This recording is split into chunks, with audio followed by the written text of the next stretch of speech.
So I did a video, was it yesterday or the day before yesterday, talking about how we have borrowed close to 1.5 trillion Kenyan shillings in the last 12 months, from June of 2022 to June of 2023. Now, I know some people may be saying, there was a different government at the start of it, and now there's a different one. But the truth of the matter is, most of the borrowing of the 1.5 trillion has been done by this current government.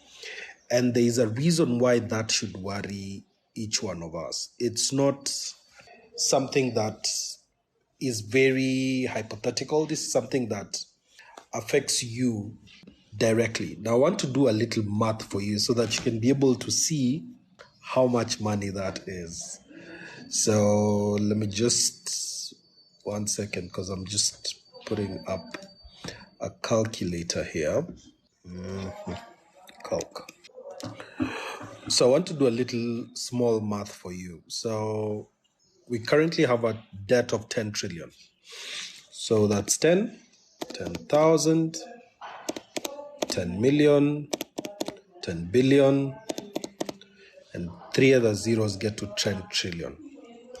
Now, 10 trillion shillings, the problem with it is it seems like a very huge number, and it is a very huge number. And so with 10 trillion shillings, let me do a simple math and divide this by 1, 2, 3, 1, 2, 3, and divide it by 60 million Kenyans. So if we divide it by 60 million Kenyans, that means each one of us on a fair basis owes 166,000, which is 167,000 actually. Each one of us.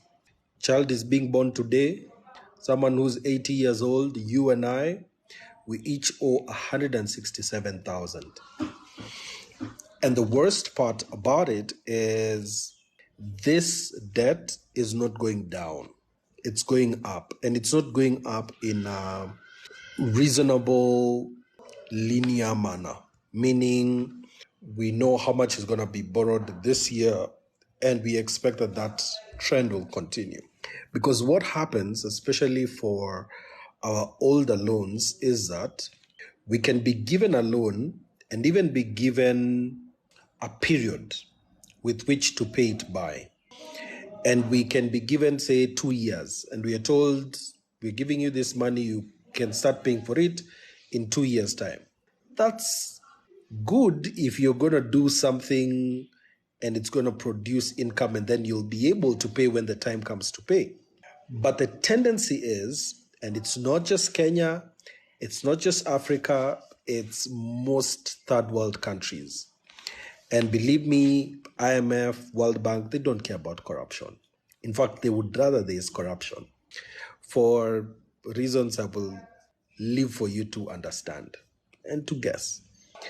So what happens is, when a loan is now due for payment, whether interest or principal, whatever it is, and we are unable to pay, because I hope you have seen the news in the past year, there have been several times where you hear, the government has no money, we cannot be able to pay this and this, but things are still going on. So what happens is, we go back to the same people who have lent us money, and then we tell them, so we go back to the same people who've given us money, and we tell them to give us an extension on the money that they had given us. We ask for an extension.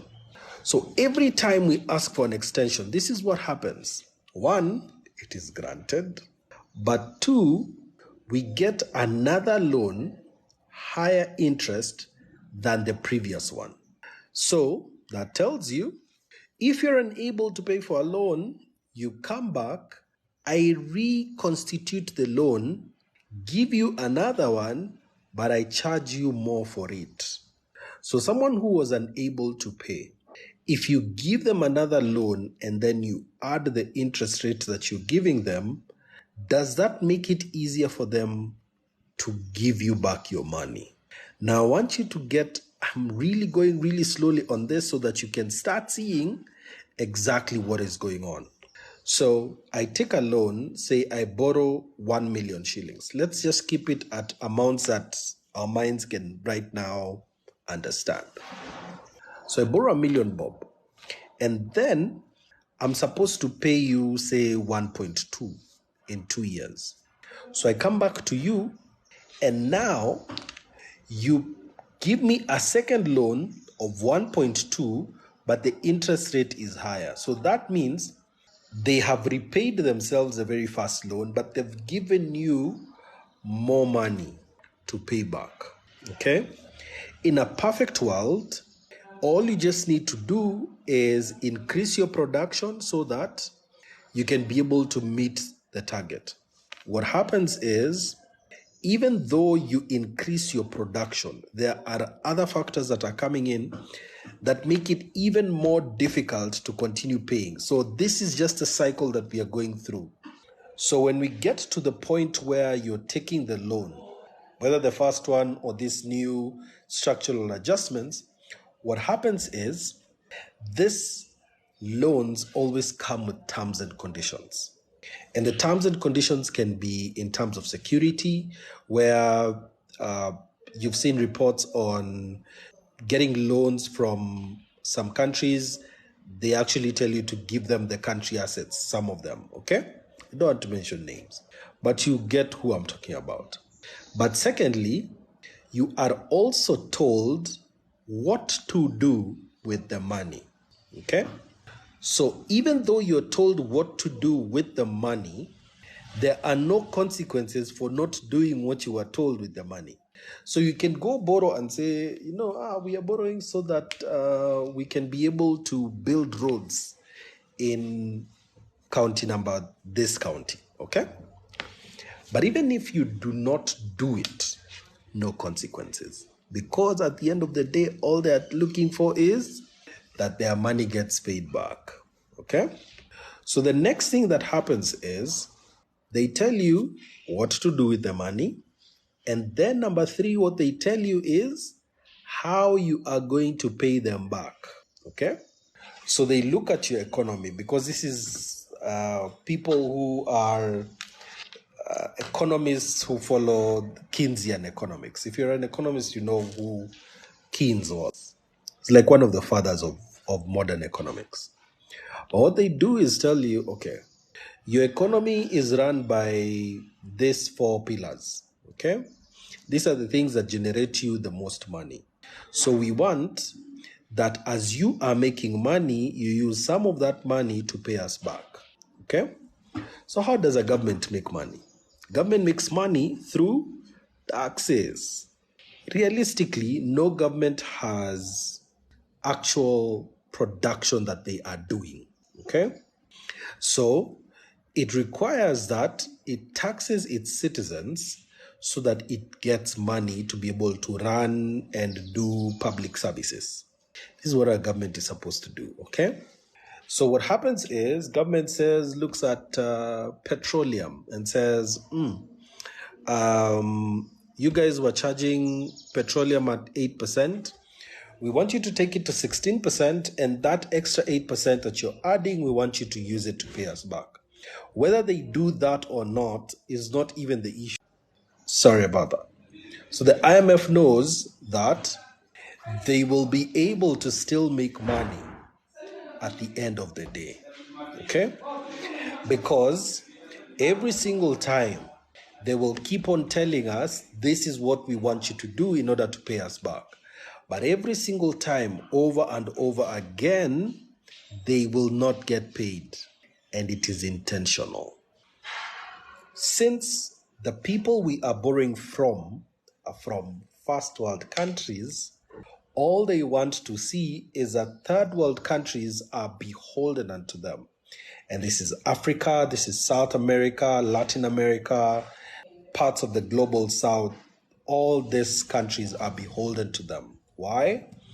Because we have resources that they want access to. Okay? Prime example is a country like Niger, which Niger was supplying uranium to France, and it's a huge supplier of uranium. Kenya has resources as well. We may not see them, We may not be talking about them, but we are also a gold producer. We are a tea producer. We are a coffee producer. We are also an oil producer. And this is a similar story that is in all countries. So, on the back end of all these things, an African country or a country that is a third world country will be told, we do not want you to set up plants or companies that process the resources that you have. We want them raw so that we will be able to process it for you. If you're my age, then you remember we used to have Changamwe oil factory, okay? In fact, so many people do not know, but in the 60s, we actually had a satellite program. This is something people, it's not even in our history books. There was a time we actually took rockets to space in the 60s, okay? All this infrastructure has been destroyed intentionally to keep each one of us beholden to the people we borrow money from. The Bible says that the borrower is a slave to the lender, and there's nowhere else you need to look apart from our own economy. The way our currency has been devaluing over the past year is not an accident. In fact, do not expect it to get any better. I prefer to just tell you the truth, okay? Because I do not gain anything by you guys not getting the truth. This is the truth. Our currency is going to 200 shillings to the dollar. That's where it's going. And it's not very far away. By December, you will remember this face telling you we are going to 200. And it's going to get even worse. And the effect of that is, remember, I started by telling you where we borrowed money from. We borrow money and we borrow it in a foreign currency. We don't borrow it in Kenya shillings. Okay? We don't borrow it in Kenya shillings. We borrow it in a different currency. Okay? Which is the US dollar. So this is what happens. Let me pick a pen so that we can be able to do this math together. Okay? Okay. So say, and I want to do this math here. Hopefully you guys can see I'm trying to do math for you. Okay? So now say I borrow $1 million. Okay? I borrow $1 million. Guys, if this is providing you value, please send gifts. So I borrow $1 million, okay? And this is in January of 2023. In January of 2023, $1 was 123 shillings. I know. Good old times, okay? Good old times. We'll now be seeing at the beginning of the year, the good old days. We are talking about January of this year. So someone gives you $1 million, that's 123 million Kenya shillings, okay? That is to you as Kenya, okay? But to them, they've given you $1 million. And then they tell you that we are giving you, let's just keep it simple, keep the math simple. We want to give you this loan for 1 year, and we want you to pay us back, let's just even say 5%, okay? Just that simple, 5%, okay? So now, at the end of the year, the borrower who gave you in US dollars is expecting 1 million times 5%. Let me just do that math here. 1, 2, 3 times 5%, that's $50,000, okay? They want $50,000. Now, if the interest rate remains the same, then you'll pay them the 123, which is what we borrowed at, plus $50,000, which is times 123, which is 6.15, 6,150,000. So at the end of the year, at the same rate, you'll have paid 6,150,000. But this is what happens. And I'm just taking you through one problem that we have, which is the exchange rate. Right now, The Kenya shilling is at 150. Okay? Let's just extrapolate, because that's 27 shillings. Between now and January, 27 shillings. Let's just even take 15 shillings to the end of the year. Okay? So 165. So 165 times 5%, okay? This gives you 173 million Kenya shillings at the end of the year, if we do at 165 Kenya shillings. So you borrow 123 million at the start of the year. At the end of the year, this person who gave you 123 million is expecting you to pay them 165 million. That's just their million. That's just their money back. You haven't even paid their interest. And then now the balance of about 8,250,000 that is on top is their interest. Remember, 8,250,000. If the rate was to have remained around the same area, we would have paid them 6,150,000. But because the currency is devaluing, we have to pay them an extra. This is 8.25 minus 6.15. In interest, we pay an extra 2 million bob. In the principal, we pay 165 minus 123. We pay an extra 42 million shillings just because of interest. Okay? Now, this is just $1 million. Remember, we've borrowed more than that. So what does that do? How do we earn money as a country? We earn money through taxes. The taxes that are being increased, they are being increased so that we can make this money. It is unfair because most of that money is allegedly being used wrongly. It is very unfair. And secondly, we make money through exports. So anytime we have exported anything, we get paid in a foreign currency. That is how we are able to get physical stock of dollars. Okay? If we earn in Kenya shillings, every single shilling that we earn as the year is going on is being worth less and less with time. That's a sad thing to even hear. Every shilling that you earn across the year is worth less and less. And so that is the predicament that we are in right now. And that's a predicament that we've been put in right now, because now at the end of our year, we need to look for 173.25 million just to be able to say, I have paid you back. Okay? But this $1 million that we were borrowing at the beginning of the year, there was something we wanted to achieve. There was something we wanted to do with that money. Okay? So this thing that we wanted to do, most likely, by the end of the year, it has not yielded us the $50,000, and it has not brought back a revenue more than their $1 million.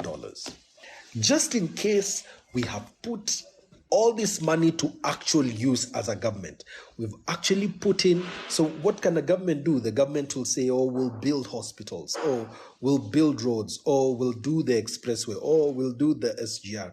But all these things that they are doing, they have to look for a way for those things to make money. Okay? And most of government projects, they will not make money in a 12-month period, let alone even in 5 years. The real way that you will be able to see what a government has done is over time. For instance, with the Thika superhighway, you are feeling its effects now when that thing is over 10 years old, close to 20 years now. Okay? Now is when you're feeling the impact of Thika superhighway. The effect that our expressway is supposed to have will be felt 10 years from now, when you've actually used it for a long time, and you can now actually see the savings that it will have cost, if it will cost any savings. The advantages of our SGR are not felt in the first 5 years. They are not felt in the first 10 years. Any single government project, if it is well catered for, money is used correctly, if people are being honest, the price that you pay, you'll only be able to see the benefits in the next president's term, because most of them want to be in power for 10 years. So even though we sit down and we say, we'll do 100 stadiums, we'll do a stadium in every county, even though you do it, the ROI from it will not be felt until 20 years from now. So anytime we borrow, what we are actually doing is we are borrowing from the future. That's essentially what we are doing. We are borrowing from the future. And the worst part is, all this money we are borrowing from the future, we borrow and then we waste it right now. So now every child that you bring into the world, you essentially right now telling them, I'm bringing you into the world and here is your share of 167,000 that you need to pay. That is essentially what we are doing. Because as we go on, and you will see this, if you take time, by the way, I wish people would take time to just look at business news. Don't be clouded with political news. Look at the business news and see exactly what is going on. So right now at 10 trillion shillings, we are about to go another 1 trillion in the next year. Minimum. So in the next 3-4 years, by the time we are getting to 2027, we'll have raised our debt, because we do need to raise our debt ceiling again. We'll have raised our debt ceiling 2 or 3 times. Expect debt of around 16, almost 20 trillion. Because when they start borrowing, they don't borrow and say, oh, last year we borrowed only 500 billion, so this year we're just doing 600 billion. No, borrowing is exponential, because what they do is they pick your principal, put in the interest they should have earned, and they give you that as the next loan, and then add the interest rate. And African countries pay 8 times more in terms of interest as European countries. That's a screwed up part about the way our finances are in the world. The people who are unable to pay, the poor countries, the ones who are unable to pay are told, I'm giving you money and you have to pay me more than the rich guy. So there's no balance. There's no fairness in the global market. And that is the life that we are living in now. So this is our solution right now. If you have a job that can pay you in dollars, please take the money in dollars. If you can't, get a job that can pay you in dollars. That's the first solution. Because this interest, this devaluation of our currency, it is not going away. It is in the best interest of this current government to keep you dependent on itself. There's no government that sits down and says, today don't want to be dependent on by my citizens. No, all of them. Every government is trying to breed a group of citizens who will all be saidia, serikali saidia. That's what they are doing. Day in, day out. That is what every government is trying to do right now. And so you have to take yourself out of that equation and ask yourself, how can I be free from the government? How can I have something that I'm doing that I do not depend on the government? That even when the interest rates go higher, I'm not necessarily losing as much as I would have. Even when prices rise in the supermarket, you need to be at a point where it doesn't really affect you. I keep on saying this. You need to work on yourself first. All these patriotic things that we say, I want to be patriotic so that I can help my country, all those things, they're all propaganda. You need to take care of yourself first. You need to protect yourself first. Because when you do not have money, you cannot help anyone. When you are broke, you cannot help anyone. When you have no food on your table, you cannot help anyone. So you have to take care of yourself first. Once you have taken care of yourself, once your family has what they need, then you can start thinking of, how do I help my society? How can I help my community? How can I help the people that are around me? that is the only time. So, solution number one, which is the easiest for so many people to do, get another job. Get something that pays you in dollars. Because if you get something that pays you in dollars, every time you see the interest rate, the conversion rate of the USD and Kenya shilling deteriorating, you're smiling. Why are you smiling? Because the money you earned today, at the end of this month, will be worth more. Of course, there's a big problem. There's a huge problem in our country. But take care of yourself first. Before you can start speaking of national issues, take care of your personal issues.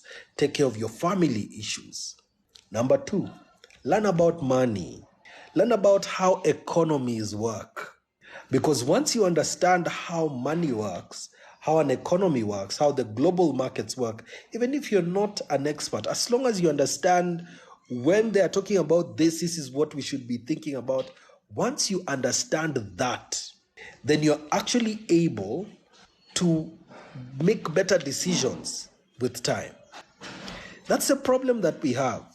A politician will stand and they tell you, you guys, we are going in this direction. Things are good in this direction. This is what we are going to do. And you have no idea whether they are doing the right thing or not. Thanks, Edward. You have no idea whether whatever they are telling you is actually possible. You have no idea because you don't know. And so anything they tell you is right. But if you understand and you can hear and say, oh, okay, this is what you guys want to do, but I thought a better decision was A, B, C, D. Then your politician will stand and say, oh, okay. So I can't stand on stage and lie to people. Okay. And so if you're able to educate yourself, that means you can actually hold the political leader that you have to account. And they have to make better decisions because they know that the people that are following them are smart up here. I'm not saying that we are not smart. I'm not saying that. I'm just saying we have relaxed for too long.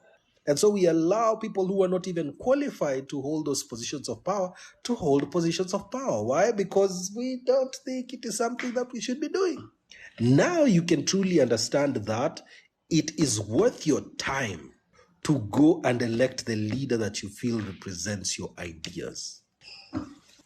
Because whoever goes in affects you directly, affects me directly. And the only reason, let me tell you, the only reason I'm able to anytime speak up against what is happening in the economy, speak up and tell you exactly what my feelings are as to what is going on in the economy, is because I stood up to go and vote. My person may have won, they may have lost, doesn't matter. I went and voted. Whether it is rigged or not, I do not know. It doesn't matter. I went and voted. I went and made my voice be heard so that the next 5 years I can hold whoever is in power accountable and tell them this thing that you're doing is not right. You should be doing A, B, C, D. This that you have done is good. Continue doing that. And when that happens, I'll let you know.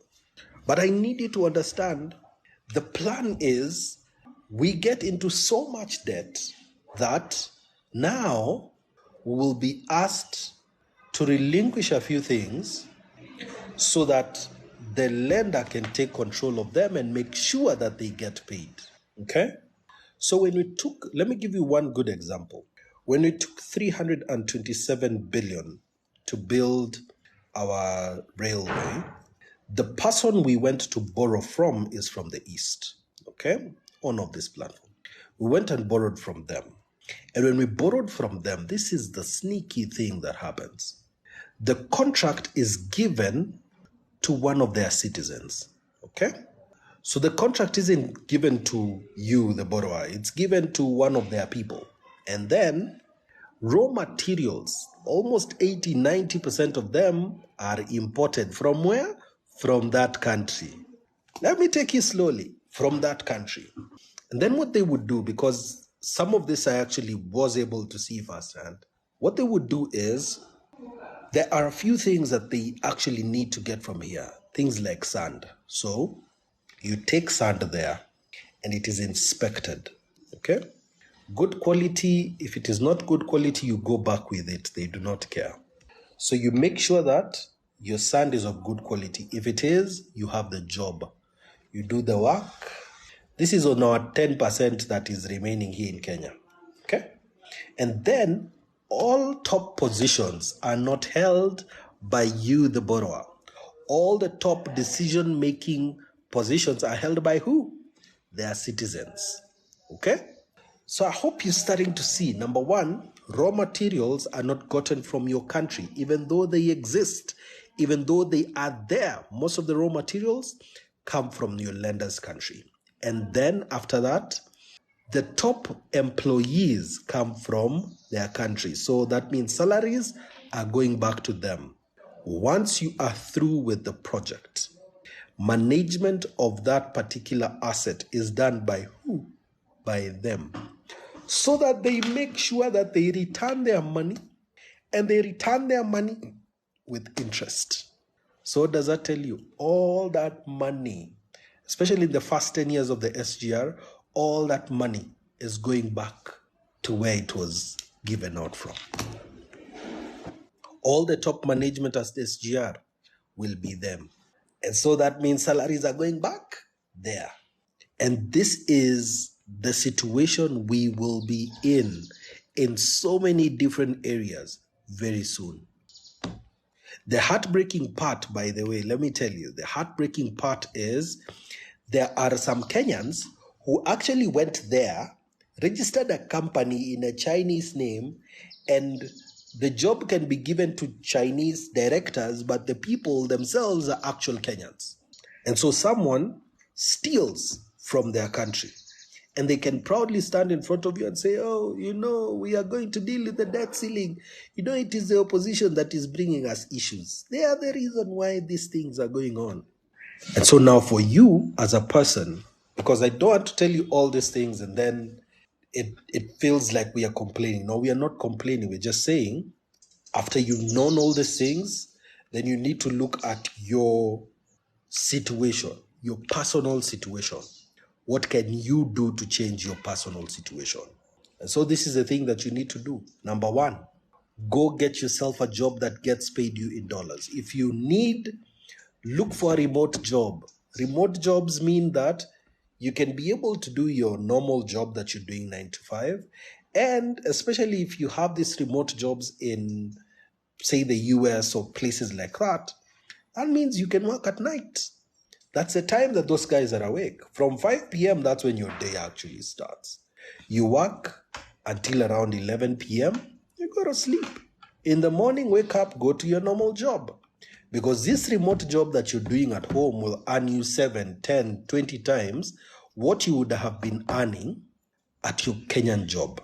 And so you're able to save up for yourself. You're able to save up for your family. You're able to take yourself out of poverty. You're able to depend on yourself. You're able to give yourself the things that you would wish to give yourself. So I want to end with this. Take some time before this month ends and check Google careers. You know that thing that you do at work? Just go onto Google and search if there's a company that is looking for someone in that capacity, but remote, and apply.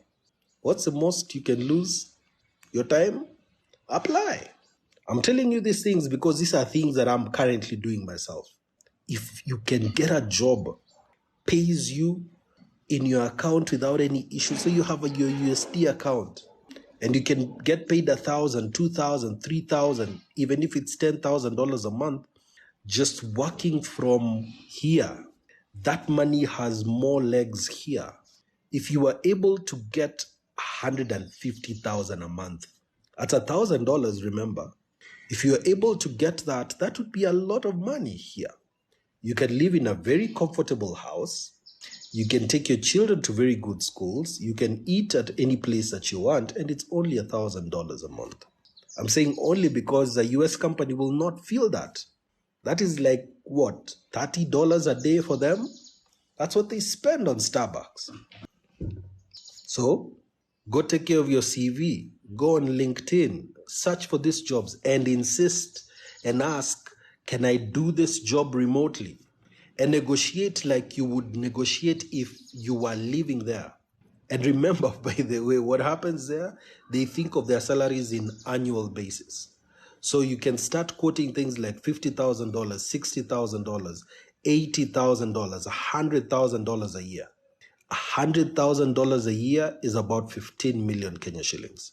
If you are earning 15 million shillings a year, that's like 1.2 per month. That is what one of the directors in a bank is earning today. And you can earn that from the house very easily. It's just that that is the conditioning we've been given. That is what we've been told. We've been told you need to get a job here in Nairobi. You need to get a job where you get into the bus and you go to town. You don't need that. Work from home. Work from home until they say you are part of Illuminati. Work from home until they say you're part of Wash Wash, but you have a brain that works. Because the discussion of earning in Kenya shillings is the destroyer right now. You need to earn in a better currency than what your government is trading in today. Of course, I know, being a crypto person, I know it would be much better if people were earning in Bitcoin. But if you do not get the chance to do so right now, it's still okay. Earn in dollars so that your life is a little more comfortable.